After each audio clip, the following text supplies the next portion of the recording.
আসসালামু আলাইকুম, সবাই কেমন আছেন? আশা করছি ভালো আছেন। আল্লাহর অশেষ রহমতে আমিও ভালো আছি। আজকে সকালবেলা থেকে ব্লগ ভিডিওটি শুরু করে দিলাম। প্রথমে চা বানিয়ে নিচ্ছি। চা বানানোর জন্য দুধ বসিয়ে দিলাম। আরেক চুলে ডিম ভাজা হচ্ছে। তো আমি কাজ করছি না, আমি ভিডিও করার জন্যই ভিডিওটা করছি। তো ডিম ভাজা হচ্ছে, ডিম ভাজার পরে রুটি ছেঁকা হচ্ছে। রুটি ছেঁকার পরে আমরা নাস্তা করে নেব সবাই মিলে।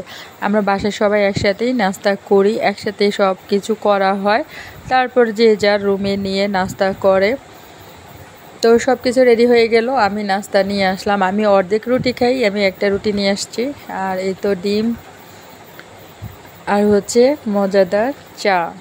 তা এখন ভালো করে চাটা করে নেব। আর এই পর রান্নাঘরে চলে আসলাম। এসে দেখি যে পাট শাক ভাজি করা হচ্ছে। তো আমি শাকটা একটু দিয়ে দিচ্ছি কড়াইয়ের মধ্যে। অবশ্যই কড়াই নিয়ে ব্যাড কমেন্ট করবেন না, এটা আমার আম্মুর অনেক পুরাতন কড়াই।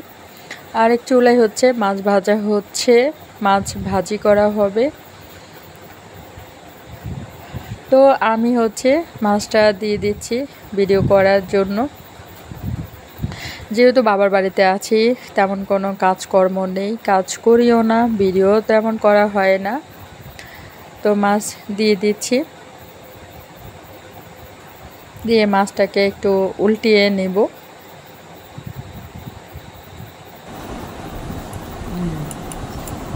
আর সেমাই রান্না করা হয়েছে সকালের নাস্তায়। এখন আমি আমার সেমাইটা খেয়ে নিচ্ছি। এখন সকাল 11টা বাজে। অনেক মজার সেমাই দুধ দিয়ে রান্না করেছিল, অনেক মজা হয়েছে, খেয়ে নিচ্ছি। জীবনের বাস্তবতা অনেক কঠিন। আমরা জীবনটাকে যত সহজভাবে ভিডিওতে দেখাই, জীবনটা আসলে ততটা সহজ নয়। আমি সেমাই খেয়ে ছাদে চলে আসলাম। এই তো আমাদের জবা ফুল গাছ, যেহেতু বৃষ্টি হয়েছিল তাই পানি দেওয়া দরকার হয় না, কিন্তু গাছগুলো অনেক দিন পানি না দেওয়াতে অনেক শুকিয়ে গিয়েছিল, কিন্তু ভাগ্য ভালো বৃষ্টি হয়েছিল। এই তো আমাদের ছাদের অবস্থা। আমাদের আতাফল গাছ, ফুল গাছ, তারপর মালটা গাছ। মালটা গাছের ফলগুলো অনেক ছোট ছোট ধরে, কেন জানি বড় হয় না। তারপরে নিচে চলে আসলাম, কিছু আম কাটলাম। এগুলো আমাদের গাছের আম। আমাদের অনেকগুলো আম গাছ, আমরা গাছ থেকে আম পেড়েছি। আর আমি অনেক মশলাপাতিও রেডি করে নিলাম। আমি আম সত্ত্ব দিব, কুচি আম দিব, তারপর বোম্বাই মরিচের আচার দিয়েছি।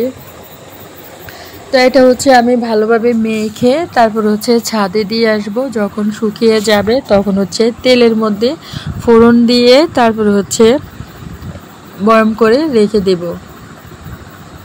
এই আমের আচারটা। এখানে আমি আমটা কুচি করে তারপর সামান্য পাঁচফোড়ন, সরিষা গুঁড়ো, তারপর মরিচ গুঁড়ো, স্বাদমতো লবণ দিয়ে ভালোভাবে মেখে নিচ্ছি।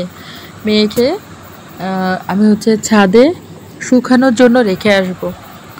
পুরোপুরি শুকাবো না, যতটা টেনে আসবে, একটু টেনে আসলেই তারপরে আমি বয়মে ভরে নেব। এই তো একটু সরষের তেলও দিয়ে দিয়েছি। তারপরে হাত দিয়ে ভালোভাবে নেড়ে নিলাম। এখন এই বাটিটা করে আমি ছাদে দিয়ে আসব। এই যে রাতের বেলা দেখতেই পাচ্ছেন, আমি এর মধ্যে আবার পেঁয়াজ কুচি দিয়েছিলাম। পেঁয়াজ কুচি আর আম শুকিয়ে গিয়েছে। তো একটু পর আমি আমের মধ্যে সরষের তেল গরম করে তারপরে বয়মের মধ্যে নিয়ে দিয়ে দেব। এক চুলায় ভাত রান্না হচ্ছে, আর এক চুলায় আমি লিকা চা তৈরি করলাম। বৃষ্টির পানি দিয়ে চাটা তৈরি করেছি, অনেক সুন্দর কালার এসেছে। আর চা তৈরি করার সময় লং দিয়েছিলাম, তেজপাতা দিয়েছিলাম। অনেক মজা চা বানিয়েছি। ওকে।